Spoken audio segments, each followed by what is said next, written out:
Controller drift can be frustrating, especially in a game like FIFA 24. Follow these steps to help disable or reduce controller drift effectively. Step 1. Check controller settings. Navigate to the settings menu in FIFA 24. Look for the controller settings section where you can adjust sensitivity and dead zones. Step 2. Adjust dead zones. Increase the dead zone settings for both the left and right analog sticks. This will help prevent minor movements from being registered, which can reduce drift. Step 3. Update controller firmware. Make sure your controller's firmware is up to date.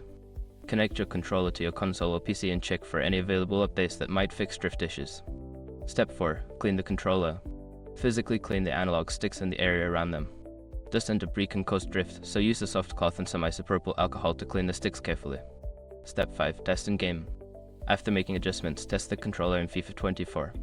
Play a few matches to see if the drift has been resolved or if further adjustments are needed. By following these steps, you should be able to minimize or disable controller drift in FIFA 24, enhancing your gaming experience.